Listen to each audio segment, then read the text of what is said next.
안녕하세요. 불사조 코치 박용동입니다. 오늘은 캐틀벨 스윙 2편, 바로 캐틀벨 데드리프트에 대해서 여러분들에게 얘기해 드리려고 합니다. 오늘 강의 되게 중요한 부분이니까요. 즐겁게 보셨으면 좋겠습니다. 일단 캐틀벨 데드리프트를 왜 해야 되는지에 대해서, 그러니까 어떤 종류를 하는지 그 부분에 대해서 여러분들이 일단 알고 계셔야 돼요. 자, 첫 번째.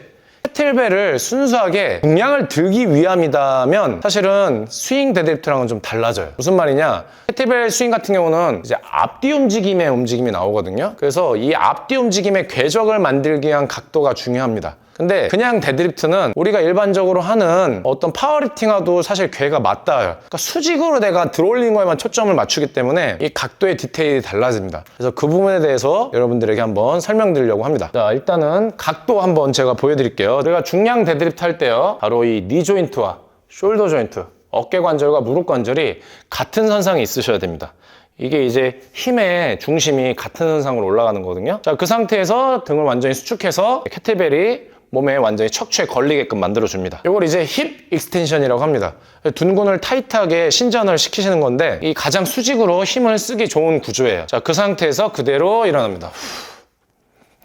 다시 한번 어깨랑 무릎이랑 일직선에 맞춘 다음에, 자, 그 상태에서 일어나면서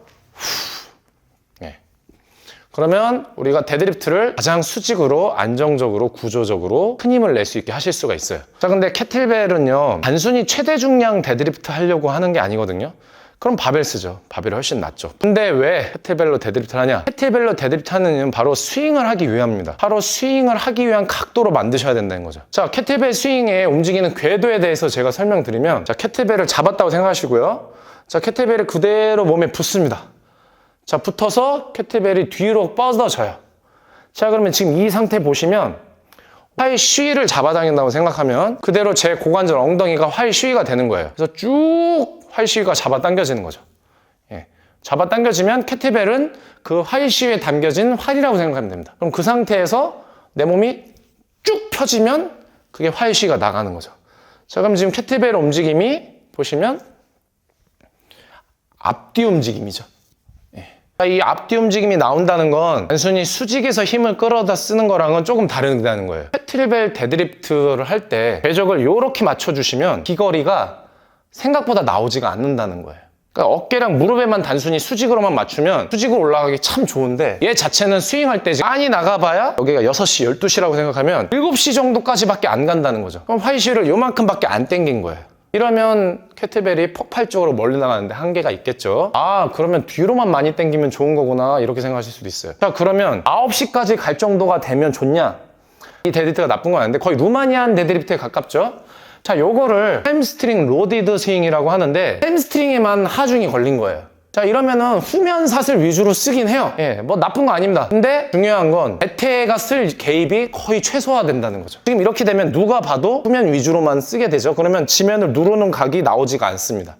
그래서 이 비거리는 늘어날지언정 대퇴가 개입 비율이 확실히 떨어지기 때문에 지면을 폭발적으로 누르는 힘을 쓸 수가 없어요. 그러다 보니까 당연히 최대 중량 훈련하기도 힘들고 상대적으로 허리도 또 부담이 될 수 있습니다. 이제 답이 나오죠. 상체가 너무 세워져 있는 것도 아니고 너무 숙여져 있는 것도 아니고 어깨가 무릎 기준으로 조금 나가 있죠.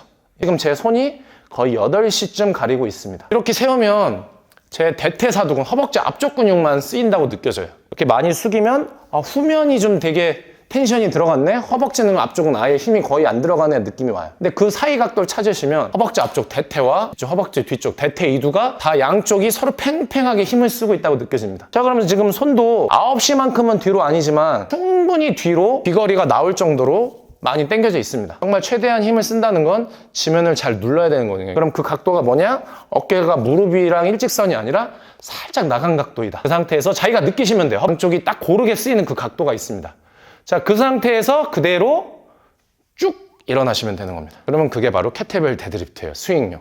자, 다리 사이 안에 캐틀벨을 집어넣으시고요. 자, 이렇게 고관절 경첩 사이에 손을 갖다 딱 이렇게 넣습니다. 내가 구겨진 상태에서 이렇게 자세 잡는 거랑 처음부터 예쁘게 들어가서 자세 잡는 거는 완전히 수준이 달라집니다. 그래서 저는 꼭 회원님들 지도할 때 자, 셋업 하세요 라고 꼭 말씀을 드려요. 자, 그래서 고관절 경첩에다가 셋업 만들어 놓고 힌지 동작 만들어 놓고, 자, 어깨랑 무릎의 일직선도 아니고 너무 숙인 것도 아니고 그 사이 딱 만들어 놓으면 딱 이렇게 허리가 약간 대각을 이루는 각이 나옵니다. 자, 그 상태에서 그대로 일어나면서 일어났을 때 당연히 복압 주시고 힙곽 조이고 다시 내려갔다가 다시 일어나면서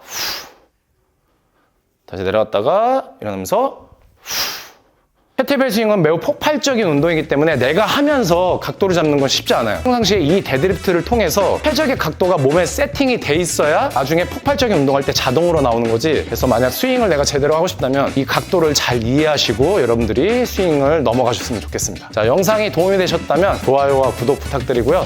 궁금한 거 있으면 댓글 달아주시고요. 자, 그럼 다음에 다시 만나요.